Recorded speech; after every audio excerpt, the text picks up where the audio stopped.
Hi friends, welcome to my channel dream your life. ഇന്നത്തെ video ന്യൂസിലാൻഡിലെ child care സിസ്റ്റത്തെക്കുറിച്ചാണ്. ന്യൂസിലാൻഡിലെ ഡേ കെയർ സർവീസസ് അല്ലെങ്കിൽ കിൻഡർ ഗാർഡൻ സർവീസസിനെ കുറിച്ച് അറിയേണ്ടതായിട്ടുള്ള എല്ലാ ഡീറ്റെയിൽസ് ഉൾപ്പെടുത്തിയിട്ടുള്ളതാണ് ഇന്നത്തെ വീഡിയോ.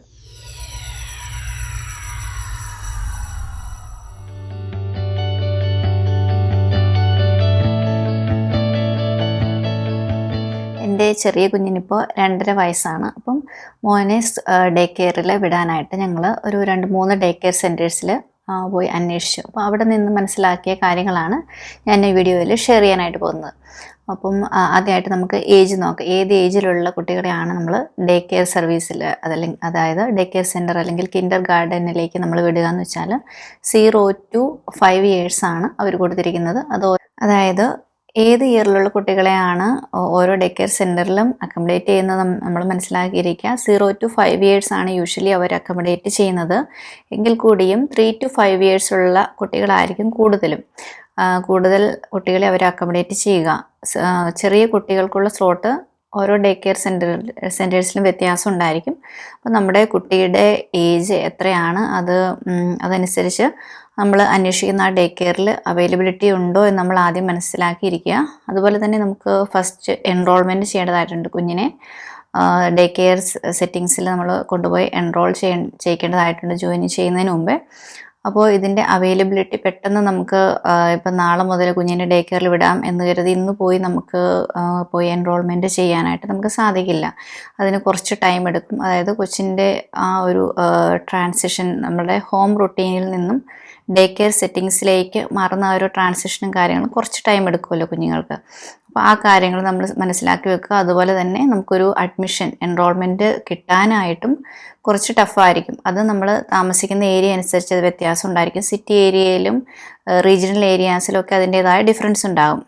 അതുപോലെ കുഞ്ഞുങ്ങളുടെ ട്രാൻസിഷൻ പീരീഡിനെ പറ്റി എനിക്ക് ജസ്റ്റ് ഒരു കാര്യം കൊണ്ട് പറയാനുള്ളത്, ചെറിയ കുഞ്ഞുങ്ങളാണ്, അതായത് ബ്രസ്റ്റ് ഫീഡ് ചെയ്തുകൊണ്ടിരിക്കുന്ന കുഞ്ഞുങ്ങളാണ് എന്നുണ്ടെങ്കിൽ അവരെ നിങ്ങൾക്ക് ഡേ കെയർ സർവീസിൽ വിടാനായിട്ട് താല്പര്യമുണ്ട് എങ്കിൽ നിങ്ങൾ ചെയ്യേണ്ടത് ആ കുഞ്ഞുങ്ങൾ കംഫർട്ടബിളായിട്ട് ബോട്ടിൽ ഫീഡ് ആയിക്കഴിഞ്ഞാൽ മാത്രമേ കുഞ്ഞുങ്ങളെ നമുക്ക് ഡേ കെയറിൽ, അതായത് ബ്രസ്റ്റ് ഫീഡ് ചെയ്യുന്ന കുഞ്ഞുങ്ങളെ ഡേ കെയറിൽ വിടാനായിട്ട് സാധിക്കുകയുള്ളൂ. അല്ലെങ്കിൽ അത് കുഞ്ഞിനും ബുദ്ധിമുട്ടായിരിക്കും, നമുക്ക് ബുദ്ധിമുട്ടായിരിക്കും, നോക്കുന്ന ആൾക്കാർക്കും ബുദ്ധിമുട്ടായിരിക്കും. അപ്പോൾ ആ കാര്യങ്ങൾ കൂടെ അവർ ഇതിൽ മെൻഷൻ ചെയ്യുന്നുണ്ട്. ആ കാര്യങ്ങളോട് മനസ്സിലാക്കിയിരിക്കുക. അപ്പോൾ ഞങ്ങളുടെ കുഞ്ഞിനെ ചേർക്കാനായിട്ട് ഞങ്ങൾ 3 ഡേ കെയർ സെൻറ്റേഴ്സിലാണ് അന്വേഷിച്ചത്, ഞങ്ങൾ താമസിക്കുന്ന ഏരിയയുടെ അടുത്തുള്ള. അപ്പോൾ അതിൽ ഒരു ഡേ കെയർ സെൻറ്റർ കുറച്ച് അടുത്തായിട്ടാണ് ഞങ്ങൾ താമസിക്കുന്ന ഏരിയയുടെ വീടിൻ്റെ അടുത്ത് തന്നെയാണ് ഒരു ഡേ കെയർ ഉള്ളത്. അപ്പോൾ അവിടെ കിട്ടാനായിട്ടാണ് ഞങ്ങളൊന്ന് ട്രൈ ചെയ്തത് ആദ്യം. അപ്പോൾ അവിടെ പ്രസൻ്റ്ലി അവിടെ വേക്കൻസി ഇല്ല എന്നാണ് അവരാദ്യം പറഞ്ഞത്. അപ്പോൾ അവിടെ ഒരു അഡ്മിഷൻ കിട്ടാനായിട്ട് ഒരു 2 to 3 months ഞങ്ങൾക്ക് വെയിറ്റ് ചെയ്യേണ്ടതായിട്ട് വന്നു. അപ്പോൾ അവിടെയാണ് ഞങ്ങൾ കുഞ്ഞിനെ വിട്ടിരിക്കുന്നത്. പിന്നെ 2 ഡേ കെയർ സെൻറ്റേഴ്സിൽ ഞങ്ങൾ അന്വേഷിച്ചപ്പോൾ അപ്പോൾ എപ്പോൾ വേണമെങ്കിലും നമുക്ക് ജോയിൻ ചെയ്യാം എന്ന രീതിയിൽ അവിടെ അവൈലബിലിറ്റി ഉണ്ടായിരുന്നു. അവിടെ പക്ഷേ അവേഴ്സ് കുറവായിരുന്നു. അതായത് യൂഷ്വലി 3 to 5 years ഓൾഡ് ഉള്ള കുട്ടികൾക്ക് അവർ ഫ്രീ അവേഴ്സ് കൊടുക്കുന്നുണ്ട്. വീക്കിലി ഒരു 20 hours ഫ്രീ അവേഴ്സ് 3 to 5 yearsലുള്ള കുഞ്ഞുങ്ങൾക്ക് മിക്കവാറും എല്ലാ ഡേ കെയർ സെൻറ്റേഴ്സിലും അവർ കൊടുക്കുന്നുണ്ട്. അപ്പോൾ ഞങ്ങളിവിടെ ആദ്യം അന്വേഷിച്ച, അതായത് മാമാബിയർ എന്നാണ് ഡേ കെയർ സെൻറ്ററിൻ്റെ പേര്. അപ്പോൾ അവിടെ 30 hours ആണ് വീക്ക്ലി ഫ്രീ അവേഴ്സ് കൊടുക്കുന്നത്. അതും 2 years എബോർഡ് കുഞ്ഞുങ്ങൾക്ക് കൊടുക്കുന്നുണ്ട്. 2 to 5 years 30 hours weekly free hours ആണ് ഉള്ളത്. അതായത് ഡെയിലി ഒരു 6 hours നമുക്ക് കുഞ്ഞിനെ ഡേ കെയറിൽ വിടാനായിട്ട് സാധിക്കും. അതും ഏത് ടൈമിലാണ് എന്നുള്ളത് അവർ ആ ഫ്രീ അവേഴ്സിന് ഒരു പർട്ടിക്കുലർ ടൈമിംഗ് ഉണ്ട്. ഒരു 2-3 ടൈമിംഗ് അവർ പറയും. അപ്പോൾ അതിലേതാണ് നമുക്ക് കൺവീനിയൻ്റ് ആയിട്ടുള്ള ടൈം, ആ ടൈമിൽ കുഞ്ഞിനെ വിടാനായിട്ട് നമുക്ക് കഴിയും. ഇനി നമുക്ക് ഡേ കെയറിൻ്റെ ടൈമിംഗ് നോക്കാം. ടൈമിംഗ് എന്ന് പറയുന്നത് ഓരോ ഡേ കെയർ സെൻറ്റേഴ്സിനനുസരിച്ച് വ്യത്യാസം ഉണ്ടായിരിക്കും. അപ്പം എൻ്റെ കുഞ്ഞിനെ ഇപ്പോൾ വിട്ടിരിക്കുന്ന ആ ഡേ കെയറിൻ്റെ ടൈമിംഗ് എന്ന് പറയുന്നത് 7:30 AM മുതൽ 5:30 PM വരെയാണ് ഉള്ളത്. അതിൽ നമുക്ക് ഫ്രീ അവേഴ്സ് കിട്ടുന്നത് ഡെയിലി 6 hours ആണ്. ഓക്കെ, അപ്പം അതാണ് ഇവിടുത്തെ ഒരു ടൈമിംഗ് എന്ന് പറയുന്നത്. പിന്നെ ഞങ്ങൾ അന്വേഷിച്ച വേറെ 2 ഡേ കെയർ സെൻറ്റേഴ്സ് ഇവിടെ ഉണ്ട്. അതിൻ്റെ ഒരിടത്തെ ടൈമിംഗ് എന്ന് വെച്ചാൽ 7 AM to 5:30 PM. അത് YELC എന്ന് പറയും ആ ഡേ കെയർ സെൻറ്ററിൻ്റെ പേര്. വേറെ ഒരെണ്ണം വണ്ടർ കിഡ്സ് എന്ന് പറഞ്ഞൊരു ഡേ കെയർ സെൻറ്റർ ഞങ്ങൾ അന്വേഷിച്ചു. അവിടുത്തെ ടൈമിംഗ് എന്ന് പറഞ്ഞത് 8 AM to 4:30 PM ആണ്. അപ്പോൾ ഈ ഒരു പർട്ടിക്കുലർ ടൈമിനുള്ളിലാണ് നമ്മൾ കുഞ്ഞിനെ വിടുകയും എടുക്കുകയും ചെയ്യേണ്ടത്. അപ്പോൾ അത് ഓരോ സെൻറ്റേഴ്സിനനുസരിച്ച് ടൈമിങ്ങിൽ വ്യത്യാസം ഉണ്ടാകും.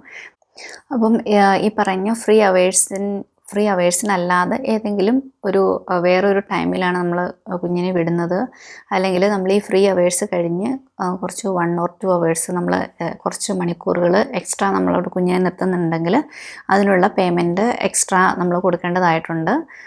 അപ്പോൾ അത് ഓരോ ഡേ കെയർ സെൻറ്റേഴ്സിനനുസരിച്ച് അതിൻ്റെയും പേയ്മെൻറ്റിൻ്റെ കാര്യത്തിൽ വ്യത്യാസമുണ്ട്. നമുക്ക് ഫുഡിൻ്റെ കാര്യം നോക്കാം. ഫുഡ് എന്ന് പറഞ്ഞത് ചില ഡേ കെയർ സെൻറ്റേഴ്സിൽ അവർ പ്രൊവൈഡ് ചെയ്യുന്നുണ്ട് കുട്ടികൾക്ക്, എന്നാൽ ചിലയിടത്ത് നമ്മൾ ഫുഡ് കൊടുത്തു വിടേണ്ടതായിട്ടുണ്ട്. അപ്പം ഞാൻ എൻ്റെ കുഞ്ഞിനെ ഇപ്പം വിടുന്ന ഡേ കെയർ സെൻറ്ററിൽ ഫുഡ് കൊടുത്തു വിടുകയാണ് ചെയ്യുന്നത്. അപ്പം ഒരു രാവിലെ തൊട്ടൊരു 3:30 ഒരു ഈവനിങ് ടൈം വരെ ആണെങ്കിൽ നമ്മൾ 2 ഫുഡാണ് കൊടുത്തു വിടേണ്ടത്. അതായത് മോർണിംഗ് ടീ, ഇവിടെ ബ്രേക്ക്ഫാസ്റ്റിന് ഒരു മോർണിംഗ് ടീ എന്ന് പറയുന്നത് മോർണിംഗ് ടീയും ലഞ്ചും, അതുപോലെ ഒരു 3:30 കഴിഞ്ഞിട്ട് നമുക്ക് കുഞ്ഞുങ്ങളെ ഒരു 5 o'clock വരെയൊക്കെ നിർത്തണം എന്നുണ്ടെങ്കിൽ നമ്മളൊരു ഈവനിങ് സ്നാക്സും കൊടുത്തു വിടേണ്ടതായിട്ടുണ്ട്. അങ്ങനെ ഒരു 3 ഫുഡാണ് കൊടുത്തു വിടേണ്ടത്. നമ്മൾ നേരത്തെ കുഞ്ഞിനെ എടുക്കുകയാണ് നമ്മുടെ ആ ടൈമിംഗ് ഒരു 3 o'clock 3:30 ഒക്കെ ആണെങ്കിൽ നമ്മൾ 2 ഫുഡാണ് കൊടുത്തു വിടേണ്ടത്. മോർണിംഗ് ടീയും അതുപോലെ തന്നെ ലഞ്ചും 2 ബോക്സിലായിട്ട് ചെറിയ സ്നാക്സാണ് കൊടുത്തു വിടേണ്ടത്. അപ്പോൾ നമ്മൾ കുട്ടികൾക്ക് കൊടുത്തു വിടുന്ന സ്നാക്സും കാര്യങ്ങളെന്ന് വെച്ചാൽ ഞാൻ മുമ്പ് ഒരു വീഡിയോ ചെയ്തിട്ടുണ്ടായിരുന്നു, അതായത് ഇവിടുത്തെ സ്കൂളിങ്ങിനെ പറ്റി. അപ്പോൾ എൻ്റെ മൂത്ത കുഞ്ഞിനെ സ്കൂളിൽ വിട്ട ആ ഒരു എക്സ്പീരിയൻസ് ഞാനൊരു വീഡിയോ ചെയ്തിട്ടുണ്ടായിരുന്നു. അപ്പോൾ അതിനകത്ത് ഞാൻ കുറച്ച് എന്താണ് ഞാൻ ലഞ്ച് ബോക്സ് സ്നാക്ക് ബോക്സ് കൊടുത്തു വിടുന്നത് അങ്ങനെ ഒരു വീഡിയോ ഞാൻ ചെയ്തായിരുന്നു. അപ്പോൾ ആ രീതിയിലുള്ള കാര്യങ്ങൾ തന്നെയാണ് എൻ്റെ ചെറിയ കുഞ്ഞിനും കൊടുത്തു വിടുന്നത്. 2 ബോക്സ് ആയിട്ട്. അപ്പോൾ ഫുഡ് കൊടുക്കുന്ന സെൻറ്റേഴ്സ് ഉണ്ട്. അപ്പോൾ ഞങ്ങൾ പോയി അന്വേഷിച്ചതിൽ ഒരു സെൻറ്ററിൽ അവർ ഫുഡ് കൊടുക്കുന്നുണ്ടായിരുന്നു, YELC എന്ന് പറഞ്ഞാൽ. അപ്പോൾ food morning tea lunch snacks കാര്യങ്ങളൊക്കെ അവർ കൊടുക്കും. അപ്പോൾ അതിനനുസരിച്ച് അതിൻ്റെ പേയ്മെൻറ്റിൽ വ്യത്യാസം ഉണ്ടായിരിക്കും. അപ്പോൾ ഫുഡ് കൊടുക്കുന്നത് കുറച്ച് പേയ്മെൻറ്റ് കൂടുതലായിരിക്കും. അപ്പം പക്ഷേ നമുക്ക് അങ്ങനെ അത് ഓക്കെയാണ്. കുട്ടികൾ ഇവിടുന്ന് കൊടുക്കുന്ന ഫുഡൊക്കെ കഴിക്കുന്ന കൂട്ടത്തിലുള്ള പിള്ളേരാണെങ്കിൽ നമുക്ക് ആ രീതിയിലും കൊടുക്കാവുന്നതാണ്. അതും നമുക്ക് യൂസ്ഫുൾ ആയിട്ടുള്ള കാര്യം തന്നെയാണ്. അപ്പോൾ അവിടെ അവർ കൊടുക്കുന്ന ഫുഡ് ഏതൊക്കെയാണെന്ന് അവിടെ ഒരു ബോർഡിൽ അവർ ഓരോ ദിവസത്തെയും അവരവർ ഡിസ്പ്ലേ ചെയ്തിരിക്കും. അതുപോലെ നമുക്കൊരു ലിസ്റ്റ് തരും എന്തൊക്കെയാണ് അവർ ബ്രേക്ക്ഫാസ്റ്റ് ലഞ്ച് അതുപോലെ സ്നാക്സ് ആയിട്ട് കൊടുക്കുന്നത്. അപ്പം ഞാൻ ജസ്റ്റ് അതൊന്ന് റീഡ് ചെയ്യാം. കുറച്ച് മെനു ആണ്. അപ്പോൾ മോർണിംഗ് ടീ ആയിട്ട് അവർ കൊടുക്കുന്ന കാര്യങ്ങളെന്ന് വെച്ചാൽ മഫിൻസ്, ഫ്രൂട്ട്സ്, യോഗർട്ട്, സിറിയൽ, അതുപോലെ തന്നെ cheese and toast, cinnamon scrolls, yoghurt, cereal and fruit salad. അപ്പോൾ ആ രീതിയിലുള്ള കാര്യങ്ങളാണ് മോർണിംഗ് ടീ.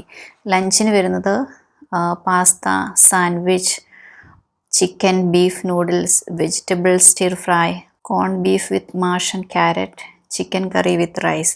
അതുപോലെ ആഫ്റ്റർനൂൺ ടീ എന്ന് പറഞ്ഞാൽ cheese crackers and ham, fruit muffins, crackers, cheese dip, pizza, twist, അങ്ങനെ പല പല ഐറ്റംസാണ്. ഞാനീ പറഞ്ഞ സ്നാക്സും കാര്യങ്ങളും മാത്രമല്ല, കുറച്ചേറെ ഒരു വലിയ ലിസ്റ്റാണ് അവർ തന്നിട്ടുണ്ടായിരുന്നത്. അപ്പം അതിൽ പല വെറൈറ്റി സാധനങ്ങളുണ്ട്. അപ്പം ഓരോ ദിവസവും ഓരോ ഐറ്റംസ് ആയിരിക്കും അവർ കുഞ്ഞിന് കൊടുക്കുക. അപ്പം ചിലപ്പോൾ നമ്മുടെ കുട്ടി ആ ഒരു ഫുഡ് കഴിക്കണം എന്നുണ്ടാകില്ല. അപ്പം കഴിക്കുന്ന കുട്ടികളാണെങ്കിൽ അതും നമുക്കൊരു ഹെൽപ്ഫുൾ ആയിട്ടുള്ള കാര്യമാണ്. പെട്ടെന്ന് നമുക്ക് അതായത് ഇപ്പോൾ ജോലിക്കൊക്കെ പോകുന്നവരാണ്, ഹസ്ബൻഡും വൈഫും വർക്ക് ചെയ്യുന്നവരാണെങ്കിൽ പെട്ടെന്ന് എല്ലാം റെഡിയാക്കി കൊടുത്തുവിടാൻ ബുദ്ധിമുട്ടുള്ളവർക്കാണ് കുഞ്ഞ് അവിടെ നിന്ന് ഫുഡ് കഴിക്കുന്നതെങ്കിൽ അതും നമുക്ക് ഹെൽപ്ഫുൾ ആയിട്ടുള്ള ഒരു കാര്യം തന്നെയാണ്. അതുപോലെ ഒരു ദിവസം അവർ കിഡ്സ് കുക്കിംഗ് ഡേ ആയിട്ടും പറയുന്നുണ്ട് ഈ YELC എന്ന് പറയുന്ന ആ ഒരു സെൻറ്ററിൽ.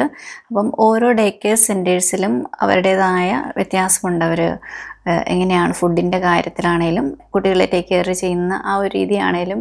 അതുപോലെ തന്നെ ഫുഡ് കൊടുത്തു വിടുമ്പോൾ നമ്മൾ പ്രത്യേകമായും ശ്രദ്ധിക്കേണ്ട ഒരു കാര്യം, കുഞ്ഞിന് എന്തെങ്കിലും അലർജി ഉണ്ടോ എന്ന കാര്യം അവരെ നമ്മൾ നോട്ടിഫൈ ചെയ്തിരിക്കണം. അപ്പോൾ അതനുസരിച്ചാണ് ഫുഡ് കൊടുക്കുന്ന സെൻറ്റേഴ്സ് ആണെങ്കിൽ അവരതനുസരിച്ചുള്ള ഫുഡ് അവർ പ്രിപ്പയർ ചെയ്ത് കൊടുക്കും.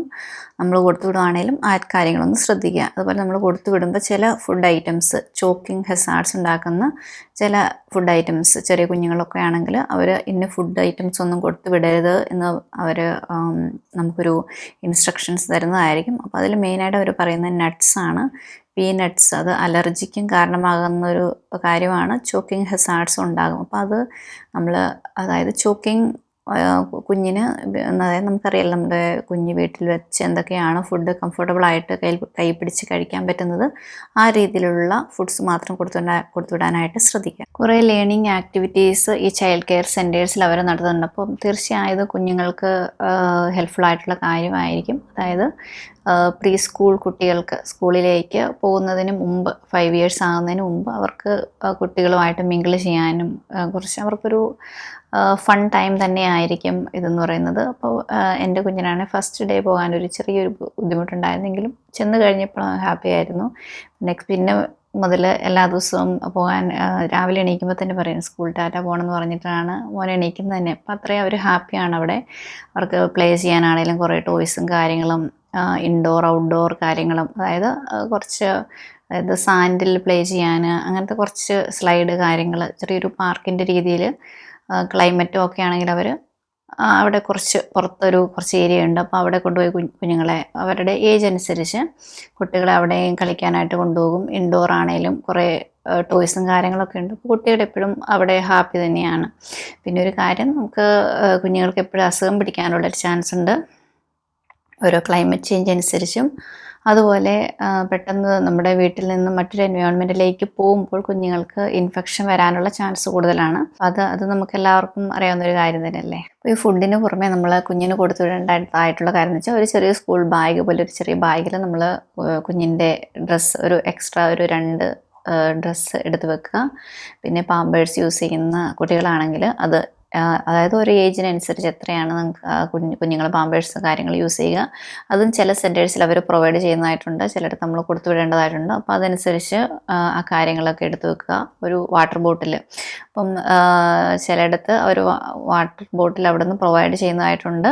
അപ്പം അല്ലെങ്കിൽ നമുക്ക് കൊടുത്തുവിടുന്നതായിരിക്കുമല്ലോ നമുക്ക് കുറച്ചുകൂടി ഒരു എന്താ പറയുക സേഫായിട്ട് നമുക്ക് ഫീൽ ചെയ്യുക. അപ്പോൾ ആ ഒരു കാര്യങ്ങളൊക്കെ ശ്രദ്ധിക്കുക. പിന്നെ കുഞ്ഞുങ്ങൾ സ്ലീപ്പിംഗ് ടൈം എന്ന് വെച്ചാൽ ചെറിയ കുഞ്ഞുങ്ങളൊക്കെ അവർ നമ്മളോട് ചോദിക്കും അവർ ഡേ ടൈമിൽ ഉറങ്ങുന്നതാണോ, എങ്ങനെയാണ് അവരുടെ സ്ലീപ്പ് പാറ്റേൺ എന്നത്. അപ്പോൾ ഉറങ്ങുന്നതിനും കുഞ്ഞുങ്ങളെ അവർ ഹെൽപ്പ് ചെയ്യുന്നതായിരിക്കും.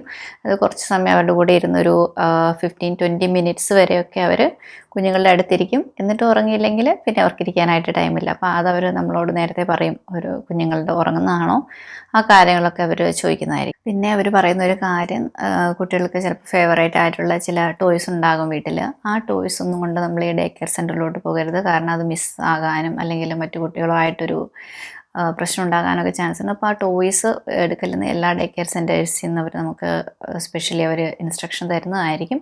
കാരണം ഇഷ്ടംപോലെ ടോയ്സ് അവിടെ പ്ലേ ചെയ്യാനുണ്ട്. പിന്നെ നമ്മുടേതായിട്ടുള്ള ടോയ്സ് അവിടെ കൊണ്ടുപോകേണ്ടതായിട്ടുള്ള ആവശ്യമില്ല.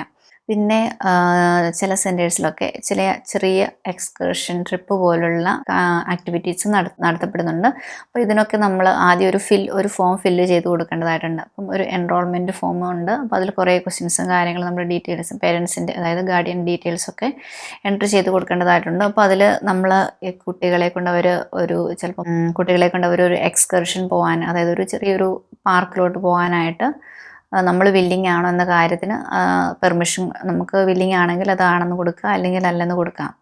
അപ്പോൾ ആ രീതിയിൽ നമുക്ക് ചെയ്യാം. അതുപോലെ തന്നെ നമ്മുടെ കുഞ്ഞിൻ്റെ ഫോട്ടോ അവരുടെ പ്രൊമോഷന് വേണ്ടി സോഷ്യൽ മീഡിയയിലൊക്കെ യൂസ് ചെയ്യുന്നതിന് നമ്മൾ വില്ലിങ് ആണോ അല്ലയോ ആ കാര്യങ്ങൾ നമ്മൾ യെസ് ഓർ നോ അത് നമ്മുടെ ഇഷ്ടത്തിനനുസരിച്ച് നമുക്കത് അവരോട് നോട്ടിഫൈ ചെയ്യാവുന്നതാണ്. അപ്പോൾ ഇങ്ങനെ കുറച്ചേറെ കാര്യങ്ങൾ ഒരു എൻറോൾമെൻറ്റ് ഫോമിലുണ്ട്.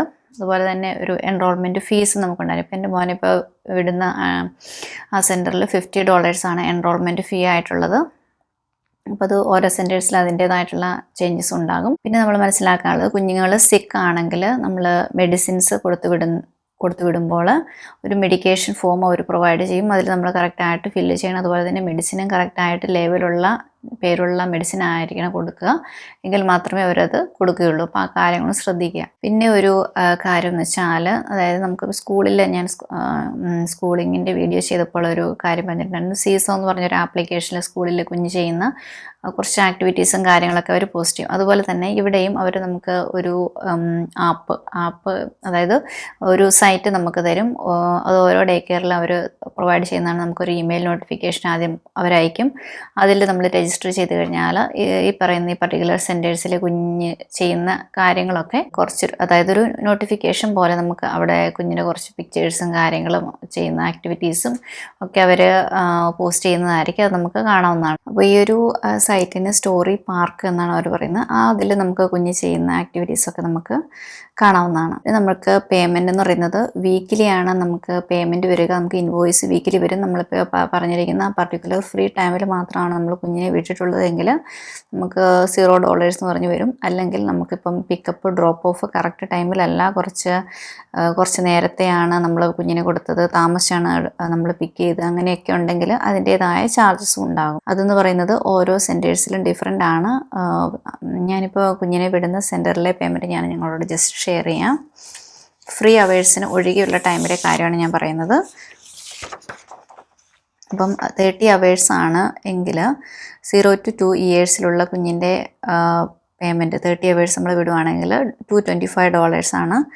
2 yearsനാണെങ്കിലും സെയിം $225 ആണ്. എബോവ് 2 years, അതായത് 3 to 6 years ആണെങ്കിൽ $75 ആണ് പേയ്മെൻ്റ് ആയിട്ട് വരുന്നത്. ഇനി 35 hours ആണ് വീക്ക്ലി നമ്മൾ വിടുന്നത്, എക്സ്ട്രാ അവേഴ്സ് എങ്കിൽ 0 to 2 yearsന് $262.5 ആണ് വരിക. അത് 0 to 2 years. 2 yearsന് $112.50 ആണ്. അതുപോലെ 3 to 6 years $37.50. ഇനി 40 hours ആണെങ്കിൽ 0 to 2 years $300, 2 years $150, 3 to 6 years $75. 45 hours ആണ് വീക്കിലി എങ്കിൽ $337.5 ആണ് 0 to 2 yearsന്. അതുപോലെ 2 yearsന് $187.50, 3 to 6 yearsന് $112, അതായത് $112.50 ആണ്. ഇനി 50 hours, മാക്സിമം 50 hours വരെയാണ് നമുക്ക് വീക്കിലി വിടാനായിട്ട് സാധിക്കുക. 50 hours ആണെങ്കിൽ 0 to 2 yearsന് $375 ആണ്, 2 yearsന് $225, 3 to 6 yearsന് $150. അപ്പോൾ ഇത്രയാണ് നമുക്കൊരു എക്സ്ട്രാ അവറിൽ നമുക്ക് കുഞ്ഞിനെ അവിടെ നിർത്തേണ്ടതായിട്ടുണ്ടെങ്കിൽ വരുന്ന പേയ്മെൻറ്റ്. അതായത് എൻ്റെ കുഞ്ഞിനെ വിടുന്ന ആ ഒരു സെൻറ്ററിൻ്റെ കാര്യമാണിത്. അത് ബാക്കി സെൻറ്ററിൽ അതിനനുസരിച്ച് ചേഞ്ചസ് ഉണ്ടാകും. അതിൽ കൂടാനും കുറയാനും ഒക്കെ ചാൻസ് ഉണ്ട്. അപ്പം ജസ്റ്റ് ഒരു റഫായിട്ടുള്ള ഒരു ഐഡിയ ആണ്, ഒരു ഏകദേശ കണക്കാണ് ഇത്. നമുക്ക് ഏതൊക്കെ ദിവസമാണ് കുഞ്ഞിനെ ഇവിടെ വിടാൻ പറ്റില്ലാത്തത് എന്ന് നമുക്ക് നോക്കാം. അതായത് ഹോളിഡേയ്സ്, എല്ലാ ഹോളിഡേയ്സും ഡേ കെയർ സെൻറ്റേഴ്സ് ക്ലോസ്ഡ് ആയിരിക്കും. എല്ലാ ഡേ കെയർ സെൻറ്റേഴ്സും ക്ലോസ്ഡ് ആയിരിക്കും. പിന്നെ വീക്കെൻഡ്സ്, സാറ്റർഡേ സൺഡേയും ക്ലോസ് ആയിരിക്കും. അപ്പം ഈ ദിവസങ്ങൾ നമുക്ക് വിടാനായിട്ട് സാധിക്കില്ല. എങ്കിലും നമ്മളിപ്പോൾ റെഗുലറായിട്ട് ഒരു എമൗണ്ട് കൊടുത്തിട്ട് കുഞ്ഞിനെ വിടുന്നതാണെങ്കിൽ ഈ ഹോളിഡേയ്സിനും നമ്മൾ പേയ്മെൻറ്റ് കൊടുക്കേണ്ടതായിട്ട് വരും. അതായത് നമ്മളിപ്പോൾ റെഗുലറായിട്ട് വീക്കിലി ഇത്ര അവേഴ്സാണ്, 30 hours ആണ്, ഇത്ര പേയ്മെൻ്റ് ആണ് നമ്മൾ ചെയ്യുന്നത് എങ്കിൽ അതിൻ്റെ ഇടയിൽ ഒരു പബ്ലിക് ഹോളിഡേ വന്നാൽ അതിനുള്ള പേയ്മെൻറ്റ് കുറയുന്നില്ല എന്നാണ് ഞാൻ ഉദ്ദേശിച്ചത്. ഇനി നമ്മൾ മനസ്സിലാക്കേണ്ടതായിട്ടുള്ള കാര്യം എത്ര നാൾ നമ്മൾ കുഞ്ഞിനെ വിടാതിരിക്കാം എന്നാണ്. എന്ന് വെച്ചാൽ നമ്മൾ ഈ ഒരു ഫ്രീ അവേഴ്സ് കുഞ്ഞിനെ നമ്മൾ വിടുകയാണ് എന്നുണ്ടെങ്കിൽ, അതായത് നമ്മൾ 20 hours അല്ലെ 30 hours ഫ്രീ അവേഴ്സ് നമുക്ക് കിട്ടുന്നുണ്ട്. അതിന് EC അവേഴ്സ് എന്ന് പറയുന്നത്, ECE എന്നാണ് പറയുന്നത്. അതായത് മിനിസ്ട്രി ഓഫ് എഡ്യൂക്കേഷനിൽ നിന്നും ഇവർക്ക് ഈ ഡേ കെയർ സെൻറ്റേഴ്സിന് ഒരു ഫണ്ട് അവർക്ക് ലഭിക്കുന്നുണ്ട്. ആ ഒരു ഫണ്ട് കൊണ്ടാണ് നമുക്ക് അവർ ആ ഒരു ഫ്രീ അവേഴ്സ് പ്രൊവൈഡ് ചെയ്യുന്നത്. അപ്പം നമ്മുടെ കുഞ്ഞിനെ ഒരു 3 weeks കണ്ടിന്യൂസ് വിടാതിരുന്നാൽ നമ്മുടെ കുഞ്ഞിൻ്റെ എൻറോൾമെൻറ്റ് അവർ കട്ട് ചെയ്യുന്നതായിരിക്കും. അതും ഓരോ സെൻറ്റേഴ്സ് അനുസരിച്ച് ചേഞ്ചസ് വരാം. എങ്കിലും ഏകദേശം ഒരു 3 weeks അല്ലെങ്കിൽ ഒരു 15 days കൂടുതൽ കണ്ടിന്യൂസ് ആയിട്ട് കുഞ്ഞിനെ വിടാതിരുന്നാൽ അവർ എൻറോൾമെൻറ്റ് കട്ട് ചെയ്യാനാണ് സാധ്യത. അപ്പോൾ ഇത്രയൊക്കെയാണ് ന്യൂസിലാൻഡിലെ day care services, kindergarten സർവീസസിനെ പറ്റി എനിക്ക് നിങ്ങളുടെ അടുത്ത് ഷെയർ ചെയ്യാനായിട്ടുള്ള കാര്യങ്ങൾ. അപ്പം നിങ്ങൾക്ക് ഈ വീഡിയോ യൂസ്ഫുൾ ആയി എന്ന് ഞാൻ വിശ്വസിക്കുന്നു. വീഡിയോ ഇഷ്ടമായാൽ please like, share and subscribe. മറ്റൊരു വീഡിയോയിൽ വീണ്ടും കാണുന്നവരെയും ടേക്ക് കെയർ ആൻഡ് ബൈ.